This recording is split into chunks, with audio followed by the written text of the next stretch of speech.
Bem, amigos, bom dia, como estão vocês? Tudo bem? Eu sou o Roque Paulo Santos, analista aqui do Entrando em Ação. Esse é mais um call de abertura, você já sabe aqui, todos os dias. Nós começamos sempre com as principais informações do mercado para que você tenha aí um excelente dia de negócios. Hoje, sexta-feira, mais um sextou, graças a Deus, dia 22 de setembro. Como sempre, vou pedir a você que deixe o seu like aí, extremamente importante para a gente, porque é a maneira que o YouTube tem para entender que esse conteúdo ele é relevante e recomendar para ele, para um número maior de pessoas. Aproveita também aí o espaço nos comentários, deixa aí sua crítica, elogio, deixa o seu recadinho aí, aproveitar, mandar mais uma vez um abraço para o meu amigo Breno, vai estar mais uma vez aí com a turma aí na Falcon Trade lá em São Paulo. Um abraço, Breno, deixa o link aí, Breno, da Falcon Trade, você que sempre está aqui com a gente, para o pessoal saber lá e buscar informações também com vocês, tá certo? E um abraço também para minha amiga e minha colega de trabalho, a Tayana Mesquita, que precisa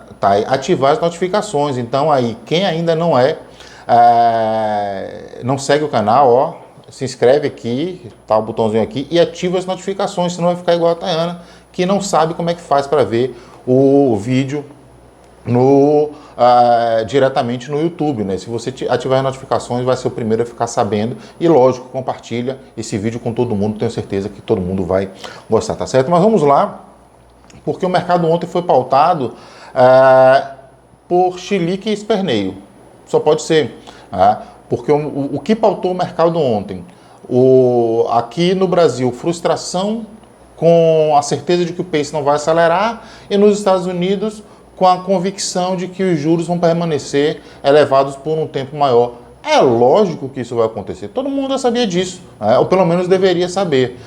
Lá nos Estados Unidos, a gente vai dar um desconto porque eles talvez a falta de costume em lidar com a inflação e lidar com uma situação como essa, lógico, a gente sabe que é um caso bastante esporádico, derivado ali do processo de pandemia, mas não vai se controlar a inflação de uma hora para outra, não funciona assim. Então o próprio Fed ele vem se posicionando de maneira a observar os dados de mercado a cada reunião justamente por conta disso. Ele aplica o remédio e aguarda que o efeito aconteça. Não deu uma injeção e o doente já levanta fazendo dancinha do TikTok. Não é assim que vai acontecer. Então, foi o que aconteceu ontem. Quando o Fed divulgou quando aconteceu, na verdade, a entrevista do Powell, já era o finalzinho do pregão, a gente não viu muito efeito. Aqui no Brasil, o pregão já estava fechado quando saiu o comunicado, então os efeitos vieram ontem no mercado. Foi o que aconteceu por lá.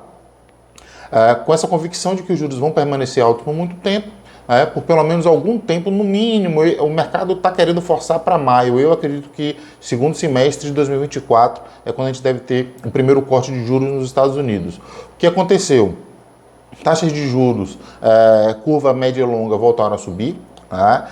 Isso provocou, lógico, ainda teve um outro elemento aqui, vieram os pedidos de seguro-desemprego abaixo do que se esperava. Só para a gente fazer uma cadeiazinha de como isso acontece, então vamos lá. Se os pedidos de seguro-desemprego vieram abaixo do que era esperado, significa que tem mais gente trabalhando do que o que eles imaginavam. Se tem mais gente trabalhando, tem mais gente recebendo salário. Isso significa que a inflação de salário, que é um dos núcleos mais duros que o Fed tem que enfrentar, ele corre algum risco nesse aspecto, sem contar o fato de que, se as pessoas estão recebendo salário, o consumo também pode acelerar, e que seria mais um fator de risco para a inflação. Então, esse combinado aí, esse combo de fatores que poderiam fazer com que a inflação permanecesse alta, foi também o que provocou esse mal-estar no mercado e essa aversão aos ativos de risco. E aí o que a gente teve, Como eu falei, juros caíram, os juros subiram e as bolsas caíram bastante ontem. Só para a gente ter ideia, fechamento nos Estados Unidos ontem, Dow Jones fechou em queda de 1,08%, o S&P em queda de 1,64% e a Nasdaq fechou ontem em queda de 1,82%. O único que vem, inclusive, desde ontem, ficando mais aí fora dessa curva, fora desse efeito, é a Bolsa de Londres. Ontem a gente teve, e aí a gente fala um pouco aqui, faz um comentário sobre a decisão da taxa de juros do Banco da Inglaterra ontem. A expectativa era que houvesse uma elevação de 0,25 e, na verdade, o Banco da Inglaterra ele resolveu manter a taxa em 5,25. Isso fez com que a Bolsa de Londres, como eu disse, se descolasse dos demais pares, tanto na Europa como ao redor do mundo. Inclusive hoje, no momento que eu estava preparando aqui, o material estava escolado, vamos ver daqui a pouco exatamente como é que está. Mas e a declaração de lá também foi essa, que vamos permanecer data dependente, observando se haverá necessidade de subir essa taxa de juros ainda mais. Aqui no Brasil, como eu disse, também frustração com a certeza, com a convicção deixada na declaração do Copom, de que não vai haver aceleração do PACE, vai permanecer cortes. Então, o que é que nós temos até o final de 2023? 2 cortes de 0,5%.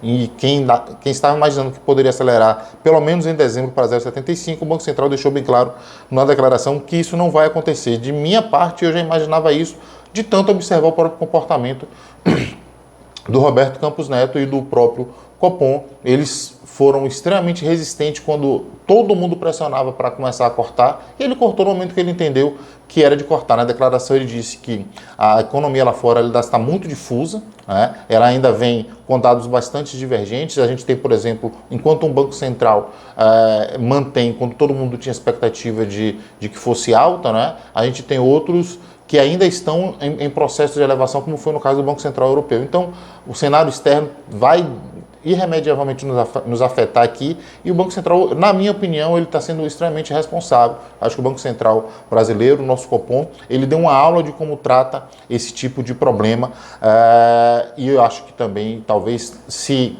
a crença de que a inflação não era transitória, se os demais bancos centrais olhassem um pouco para a gente, que a gente tem experiência com isso, talvez o cenário hoje já fosse um pouco melhor.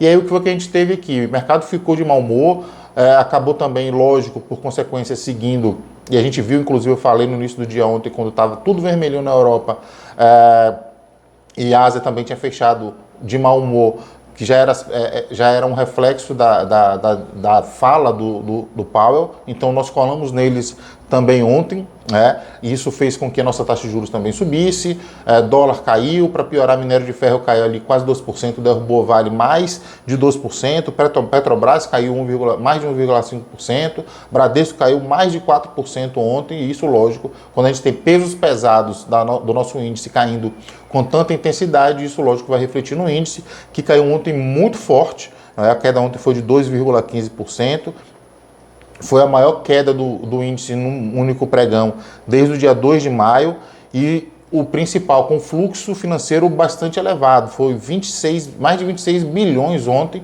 e a gente sabe que quando ele passa ali dos 25 é sinal de que o fluxo está pelo menos dentro da normalidade. Isso confirma uma tendência, não foi um fato isolado.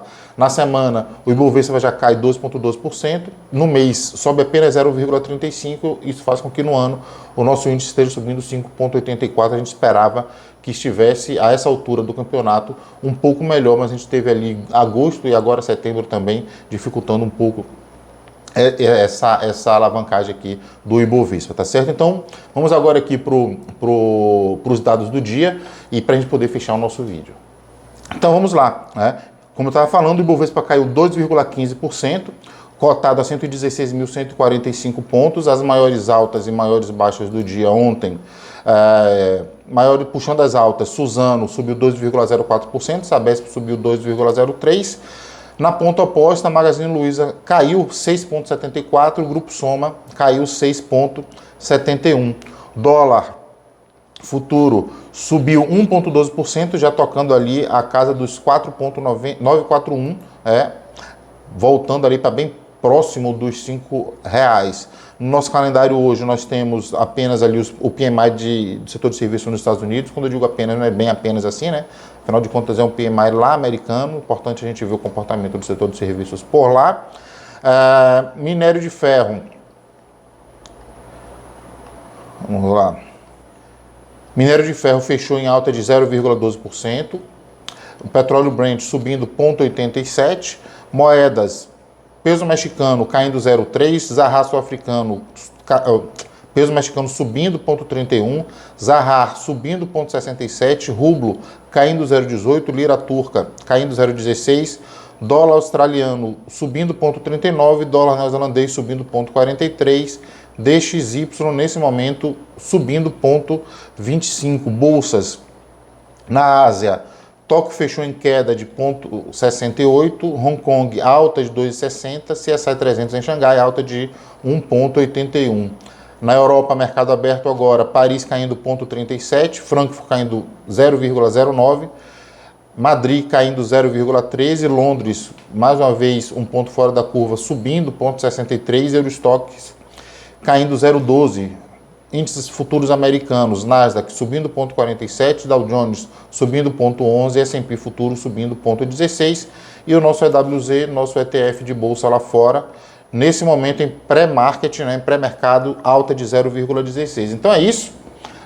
Vamos aguardar que de fato hoje, aproveitando aí, já que a gente teve uma queda forte de Vale ontem, o minério de ferro já está subindo hoje, o petróleo também, de repente a gente tem aí uma recuperação de Vale e de Petrobras, isso pode ajudar aí o nosso índice a recuperar pelo menos uma parte do que perdeu no dia de ontem.